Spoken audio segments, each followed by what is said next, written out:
कांग्रेस के नेताओं की टेप पीएम मोदी पर अटकी हुई है। कांग्रेस के नेता पीएम मोदी की ताकत देख परेशान रहते हैं। उन्हें समझ ही नहीं आता है कि पीएम मोदी को कैसे घेरे। लेकिन इस बार पीएम मोदी जो करने जा रहे हैं उससे कांग्रेस की घबराहट बढ़ गई है। कांग्रेस सांसद और राहुल गांधी के करीबी जयराम रमेश चिंता में है कि पीएम मोदी का डंका देश में ही नहीं दुनिया भर में बज रहा है। दर्शकों, पीएम मोदी की विश्व भर में व्यापक स्वीकारिता है। हर देश का नेता जानता है कि पीएम मोदी कुछ भी कर सकते हैं। उनके एक इशारे पर पहले भी वार रुक गई थी और भारत के छात्रों और नागरिकों को युद्ध क्षेत्र से आने दिया गया था। पीएम मोदी ने दुनिया में संदेश दिया है कि भारत बुद्ध का देश है, युद्ध समर्थक देश नहीं है। तीसरी बार सरकार बनते ही पीएम मोदी सबसे पहले द्विपक्षीय दौरे के लिए रूस गए और अब यूक्रेन जा रहे हैं।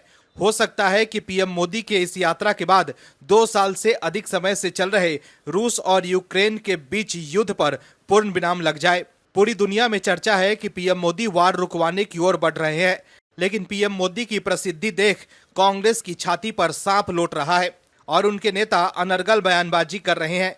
क्या है पूरी खबर, बताते हैं आपको इस रिपोर्ट में। दरअसल जुलाई में रूस की यात्रा करने के बाद अगस्त में पीएम मोदी यूक्रेन की यात्रा पर जाने वाले हैं।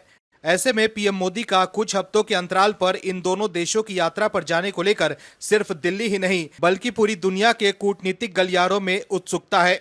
लेकिन पीएम मोदी की प्रस्तावित यूक्रेन यात्रा को लेकर विपक्ष ने उन पर निशाना साधा है। कांग्रेस सांसद जयराम रमेश ने पूछा है कि क्या प्रधानमंत्री यूरोपियन राष्ट्र यूक्रेन की अपनी यात्रा से पहले या बाद में जातीय संघर्ष से प्रभावित मणिपुर का दौरा करेंगे। जयराम रमेश ने सोशल मीडिया प्लेटफॉर्म एक्स पर लिखा है कि मणिपुर के मुख्यमंत्री नई दिल्ली में नीति आयोग की बैठक में भाग लेते हैं, जिसकी अध्यक्षता स्वयंभू गैर जैविक प्रधानमंत्री करते हैं। फिर मणिपुर के मुख्यमंत्री उसी देवता की अध्यक्षता में भाजपा के मुख्यमंत्रियों और उप मुख्यमंत्रियों की बैठक में भाग लेते हैं। उन्होंने आगे लिखा है कि मणिपुर के लोग जो सरल प्रश्न पूछ रहे हैं वो ये है कि क्या एन बीरेन सिंह ने नरेंद्र मोदी से अलग अलग मुलाकात की और मणिपुर की स्थिति पर चर्चा की।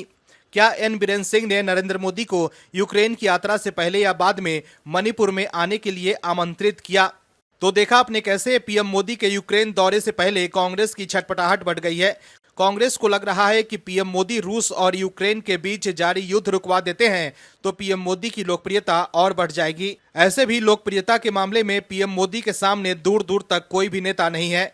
पीएम मोदी को सोशल मीडिया एक्स प्लेटफॉर्म पर 100 मिलियन से ज्यादा लोग फॉलो करते हैं, जबकि जयराम रमेश जिस राहुल गांधी को पीएम बनाना चाहते हैं उन्हें सिर्फ 26.5 मिलियन लोग ही फॉलो करते हैं। ऐसे में जयराम रमेश को समझना चाहिए कि कहां 100 मिलियन और कहां 26.5 मिलियन। पीएम मोदी और राहुल गांधी में जमीन आसमान का फर्क है। अमेरिका भी मान रहा है कि पीएम मोदी ही रूस और यूक्रेन के बीच जारी युद्ध को रुकवा सकते हैं, लेकिन कांग्रेस के नेता इस पर भी राजनीति कर रहे हैं। रूस के दौरे के कुछ हफ्तों के अंतराल पर यूक्रेन की यात्रा पर जाने को लेकर पूरी दुनिया के कूटनीतिक गलियारों में उत्सुकता है, लेकिन कांग्रेस में चर्चा है कि कहीं पीएम मोदी युद्ध रुकवाने में कामयाब हो गए तो पीएम मोदी की ताकत और बढ़ जाएगी। लेकिन कांग्रेस को समझना चाहिए कि अगर ऐसा हुआ तो दुनिया में भारत का ही डंका बजेगा। दुनिया इसे भारत की सफलता के रूप में देखेगी, लेकिन कांग्रेस को लग रहा है कि इसका क्रेडिट पीएम मोदी ले जाएंगे।